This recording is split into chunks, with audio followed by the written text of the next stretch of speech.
शराब घोटाला। पिछले 2 साल से यह शब्द आपने कई बार सुना होगा।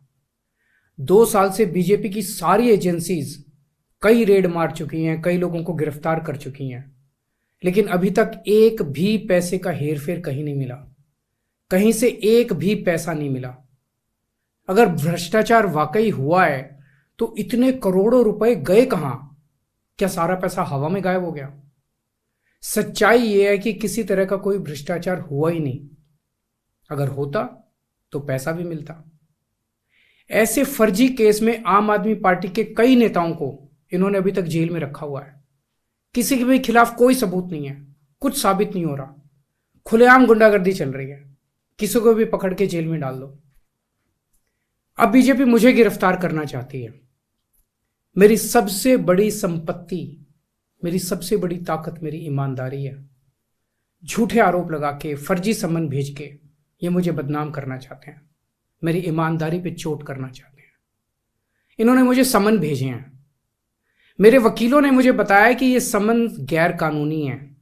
क्यों गैर कानूनी है? ये मैंने इनको विस्तार से लिख के भेजा है। मैंने बताया है कि उनके सम्मन कैसे गैर कानूनी है, लेकिन उन्होंने मेरी एक भी बात का जवाब नहीं दिया। इसका मतलब उनके पास मेरी बातों का जवाब नहीं है।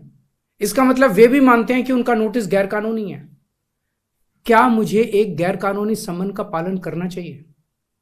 अगर कानूनी रूप से सही सम्मन आएगा तो मैं पूरा सहयोग करूंगा।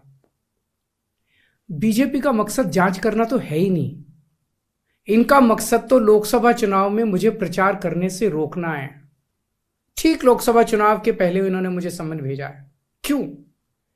इस जांच को चलते 2 साल हो गए। अभी ठीक लोकसभा चुनाव के पहले मुझे क्यों बुलाया जा रहा है? पहले क्यों नहीं बुलाया? सीबीआई ने मेरे को 8 महीने पहले बुलाया था। मैं सीबीआई में गया था, उनके सारे जवाब भी दिए थे। लेकिन अब ये लोग ठीक लोकसभा चुनाव के 2 महीने पहले मुझे बुला रहे हैं।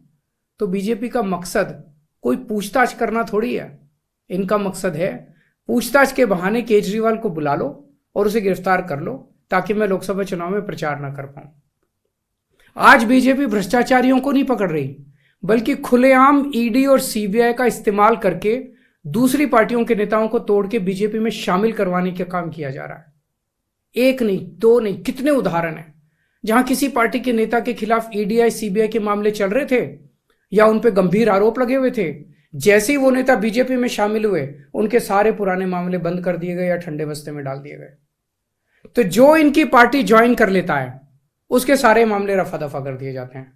जो इनकी पार्टी में नहीं जाता वो जेल जाता है। आज मनीष सिसोदिया, संजय सिंह और विजय नायर इसलिए जेल में नहीं है कि उन्होंने भ्रष्टाचार किया है। वो इसलिए जेल में है क्योंकि उन्होंने बीजेपी में शामिल होने से इंकार कर दिया है। आज हम बीजेपी का मुकाबला क्यों कर पा रहे हैं? क्योंकि हमने कोई भ्रष्टाचार नहीं किया। अगर हमने जरा सा भी गलत काम किया होता तो दूसरे भ्रष्टाचारी नेताओं की तरह आज भी हम बीजेपी में शामिल हो चुके होते आज तक। इस तरह देश के ईमानदार नेताओं को जेल में डाल के और भ्रष्टाचारियों को अपनी पार्टी में शामिल करवा के ऐसे तो देश आगे नहीं बढ़ सकता। ये क्या चल रहा है? ये जो कुछ भी चल रहा है बहुत खतरनाक है। ये हमारे जनतंत्र के लिए बहुत गलत है। इसे रोकना होगा। मैं हमेशा देश के लिए लड़ा हूं। मेरा तन मन धन देश के लिए है। मेरी एक एक सांस देश के लिए है। मेरी खून की एक एक बूंद देश के लिए है। मेरे शरीर का एक एक कतरा देश के लिए समर्पित है। हमें मिलकर देश को बचाना है। मैं पूरी जी जान से इनके खिलाफ लड़ रहा हूं। आपका साथ चाहिए।